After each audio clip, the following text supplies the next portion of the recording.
byiza aho wakoze subscribe kuri Nyayo TV show naho utarakora subscribe iki ngiki ni igihe cyo kuba wakora subscribe kugira ngo tujye tubasha kubana gatanu kuri gatanu. Ndashimira umunyarwanda wese wakoze subscribe n'utarakora subscribe making sure ko wakoze subscribe hanyuma tujye tubasha kubana gatanu kuri gatanu. Uyu munsi rero ndagira ngo tugaruke hagati y'amakimbirane ya The Ben na Coach Gael.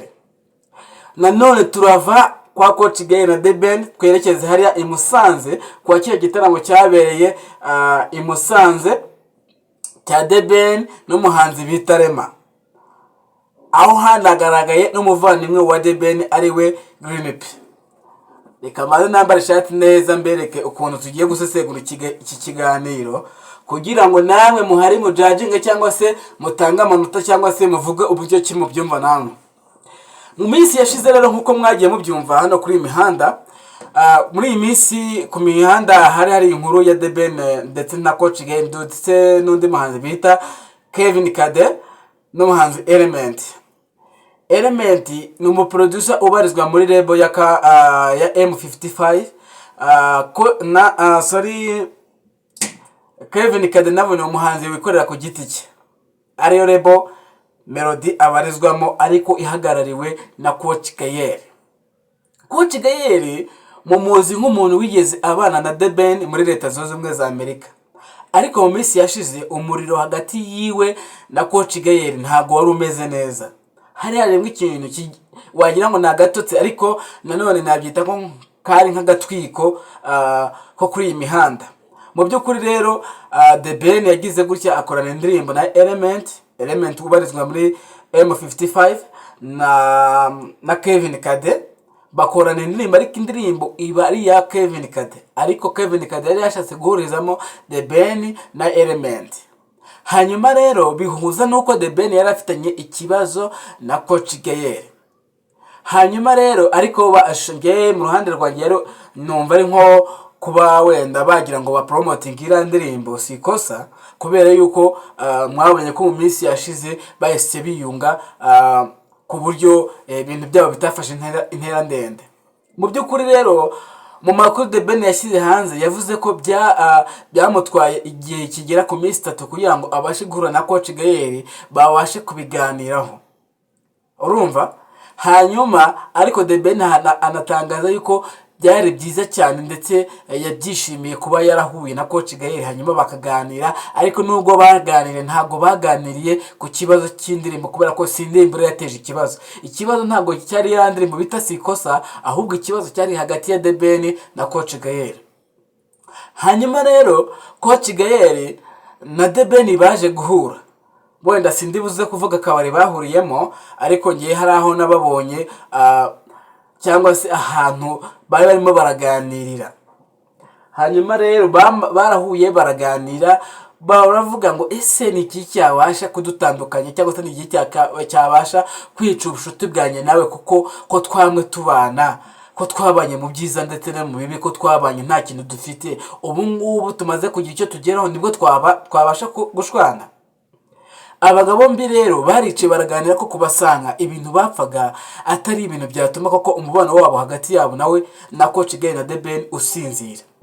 Hanyuma rero barabiganiraho basaba imbabazi maze bariyunga, maze mwabonye ko The Ben byabaye ngombwa ko ajya hariya kuri Kigali Universe sangiye icupa na Coach Gael. Mwabonye ko bari kunywa konyake, bafite ibirahuri bya konyake, mbese wabonaga ko byari byiza cyane.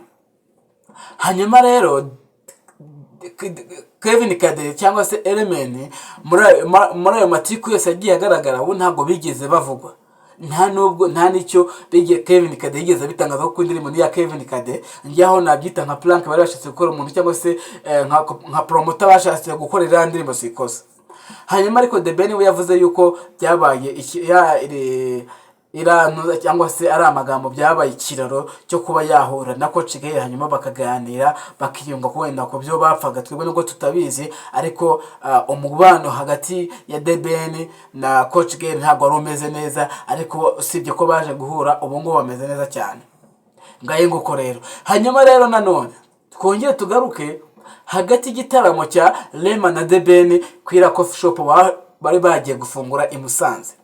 Mu by'ukuri mwabonye ko cya gitaramo cyitabiriwe n'abantu benshi cyane. kubera ko The Ben ni umuhanzi ufite izina rikomeye cyane muri iki gihugu cy'u Rwanda ndetse no hakurya y'u Rwanda. The Ben afite izina rikomeye. Rema nawe mwakira igihugu cya Uganda, nawe ni umuhanzi ukomeye cyane ndetse wubatse izina rikomeye cyane ndetse no hanze ya Uganda Rema afite izina rikomeye cyane. Hanyuma rero mu minsi yashize ku itariki 18 mwabonye ko hakorewe igitaramo hari i Musanze, ariko mu mafoto yagiye acirikana uko acirikanya hano kuri social media cyangwa se kuri imihanda nuko The Ben yari yambaye neza cyane bidasubirwaho. The Ben yari yambaye neza, mwabonye imyenda yari yambaye neza cyane, aho mwabonye ko noneho yanatunguye abafana biwe noneho mu mujyi wa Musanze. Abantu baramugana ari benshi cyane, abantu bajya kumuhobera, abantu bamwifotorezaho kugeza ubwo yambaye isaha yari yambaye ku kuboko ayihereza umufana, kandi iriya saha pe yari ihenze itari hasi y'amadolari 500. Hanyuma rero The Ben aza kugera kuri stage aho bafashe ifoto n'undi mukobwa w'umufana we, ndetse uwo mukobwa we yatangaje ko yabanye na ari umufana wa The Ben ku buryo bwimbitse cyangwa se budasanzwe. Avuga yuko akorera igitaramo i Burundi yarariyo, akorera igitaramo i Kampala yarariyo, akorera igitaramo i Musanze aho ngaho naho yarahari. Mwabonye ko rero bajya gufata ifoto, yifotoranya na The Ben bafatanye amaboko cyangwa se bafatanye mu impande. Hanyuma rero mu by'ukuri The Ben cyangwa se uriya mukobwa mu byo yatangaje amakuru mu mafoto yagiye acirikana kuri iyi mihanda, uriya mukobwa yatangaje yuko yari yambaye turiya tuntu abakobwa bakunda kwambara hano mu manyinya cyangwa se aho imyenda igarukira. Hanyuma bari kwifotoza, The Ben akumvisha The Ben agakoraho, ariko abantu bacitse ururondogoro kuri imihanda ngo The Ben ngo ari kumuzamura ikariso, ngo ari kumuzamura ngo string. Mw'abantu mwagiye muvuga ibyo mwabonye. None tuvuge niba kuko niba ubonye n'umuntu yambaye neza nabi utamubwira ati aka kantu kameze nabi cyangwa se aka kantu karabangamye.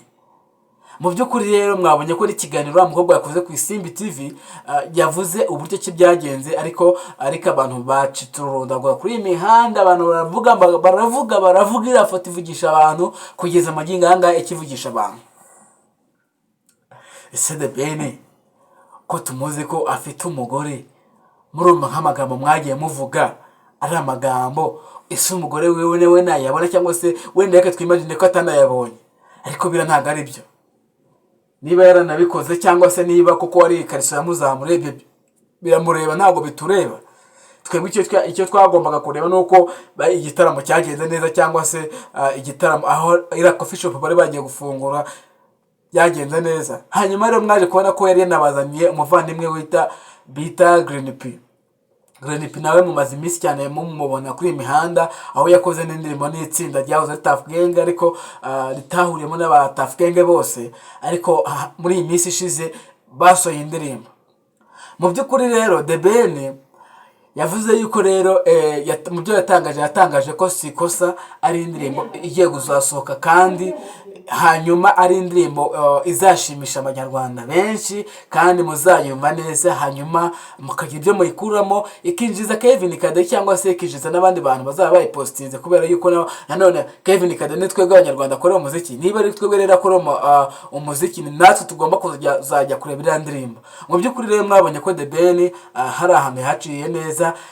Hanyuma rero tugaruke none kuri Rema yakoze igitaramo kidasanzwe, aho abanyamusanze bamwakirije yombi, aho bamwakira abantu neza barumirwa, bibaza Rema wo bari bazi ko mbega bamwakiriye ku byo budasanzwe.